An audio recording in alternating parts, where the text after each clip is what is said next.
Hello guys, how are you doing? Crypto Marco here, and I just wanted to say thank you very much for being here even though the market isn't strong right now. I know that during the big bull run so many people were interested in cryptocurrencies, and now that the market has gotten really boring, I appreciate it a lot more that people are still watching. So thank you for being like that and keep on being awesome. In today's video, we're going to talk about Bitcoin, of course, the hack at Bithumb, some FUD around the EOS mainnet launch, John McAfee getting threatened by the SEC, and Tether. So put on your seatbelts. It's going to be a nice ride today. And if you enjoy the content, please make sure to leave the video a thumbs up. Really appreciate that. It helps my channel a lot. And among everybody who's commenting, I'm giving away a small amount of Litecoin in every video. So good luck. And let's get started. Now, as you can see, the price of Bitcoin has been kind of bumpy, going up and down a lot. And this may be due to a hack that has happened at Bithumb. So as you can see, on the 20th of June, Bithumb quickly followed the procedure to immediately report incidents to KISA, announcing that about 35 billion won worth amount of cryptocurrencies was stolen. However, when they underwent recovery process on each cryptocurrency, the overall scale of damage is getting reduced. Hence, we expect that the overall damage will be less than the amount we initially expected. Now, what does that mean for us? First of all, usually every time a exchange gets hacked, we see a huge bearish movement in cryptocurrencies, especially in Bitcoin. And right now, we actually don't see that, which is kind of surprising to me, but logical, because just because one bank gets robbed, you don't sell, your fiat currency doesn't get devalued, right? So that's a good thing in my opinion.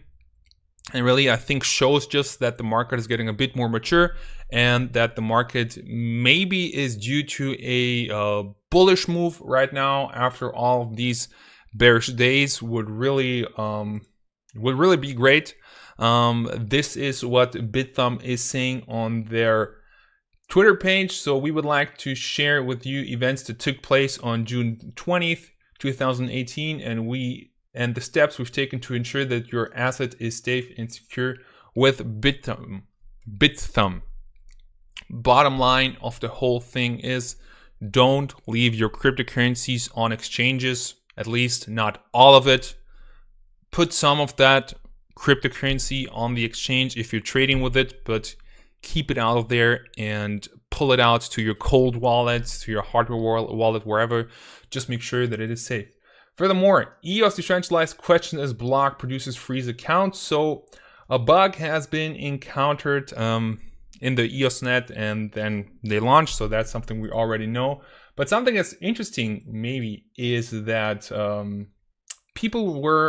these few addresses have been attacked by a phishing site, and people lost a lot of funds to that. So what has happened is that the EOS nodes essentially pretty much agreed to freeze these accounts. Now, why is that so important, and why is the whole community of EOS discussing this issue heavily?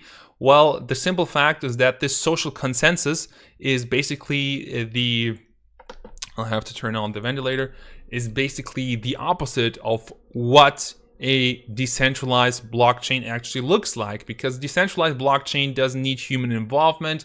A decentralized blockchain cannot be frozen from the outside. And effectively, what could also happen is that the government says, okay, guys, we have found that Edward Snowden uses this EOS address. Now you have to freeze it.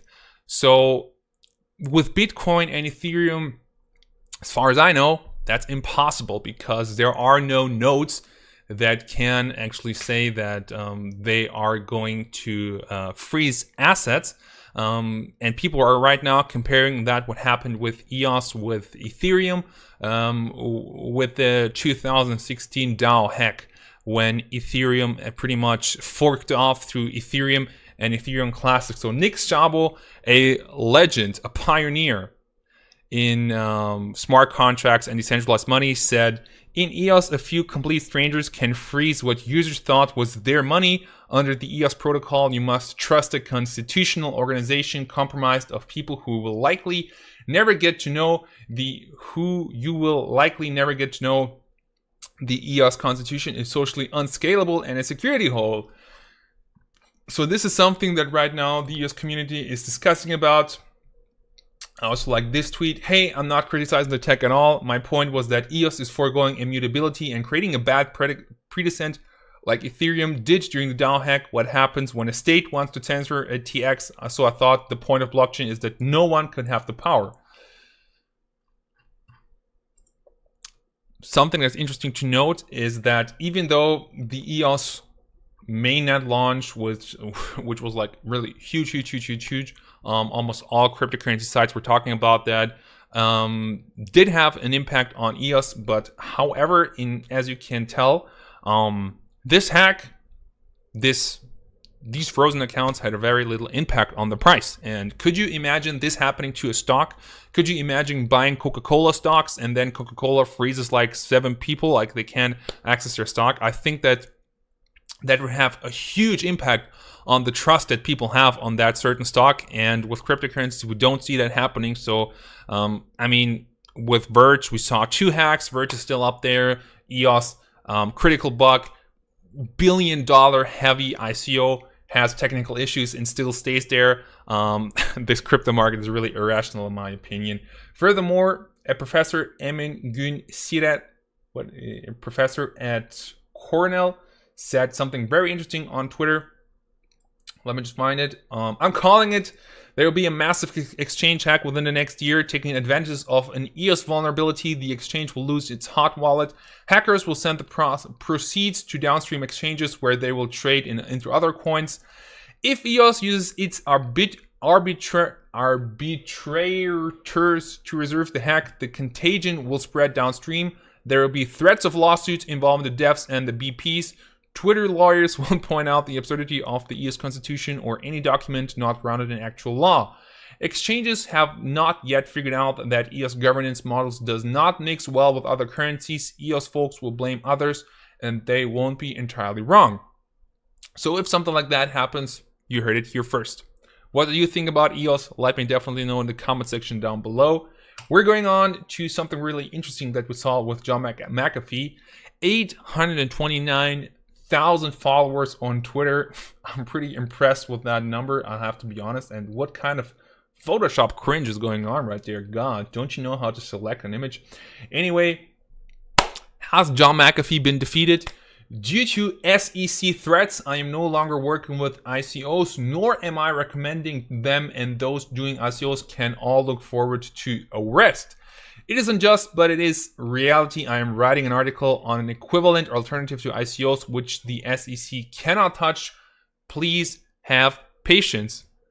What did they tell John McAfee in order to shut him down? That's really something that I would not have expected, that John McAfee could be shut down by the SEC. So that's something really interesting to see happen, and I'm really looking forward to the article that he's going to write. Further on, going on, Frisch, Sporkins, and Sullivan LLP did an audit on Tether, the stable coin that is pegged 1-to-1 to $1, and they come to the conclusion: FSS is confident that Tether unencumbered assets access the balance of fully backed USD tethers in circulation as of June 1st, 2018. What people aren't sure what to think of this audit, simply because, I mean, probably because of the fact it's a 3-page document, which isn't saying a lot, so you'll have to trust them. So it's not really, I don't know, it just looks like a random document written from like somebody who's doing an internship there.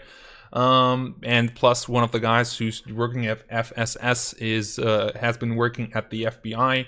So this is something that's right now being presented to us to prove that Tether is legit. Not sure what to think about that, especially because according to this paper, it's pretty sure that the Bitcoin price has been manipulated by Tether. And until like somebody like Deloitte or Ernst & Young proves that Tether is actually really stable, I'm not buying it, in my opinion. What do you think about that? Let me know in the comment section down below. And JP Morgan fined 65 million for manipulating US dollar benchmark. This is not anything, you know, it doesn't have to do anything with cryptocurrencies per se, but just shows the nature of the business, shows that JP Morgan does commit financial fraud, and actually takes into consideration to pay fines like this, because if they make 200 million with this fraud and they only get fined 65 million, then they're going through with it. And the Deutsche Bank, the German bank, actually has in their public ledger, I mean, when they do in their open book, like, they put in reserves for legal strikes such as this. So they know that they're going to commit fraud in the financial system, and they do it still because they know that they make more money by committing the fraud than not doing it. So just wanted to remind you what the banks really do. So anyways, guys, thank you so much for the attention. Everything in this video is my personal opinion, not financial advice. If you enjoyed the content, leave it a thumbs up and comment down below with your Litecoin address, because everybody who's commenting has the chance of winning Litecoin. So until next time, bye bye.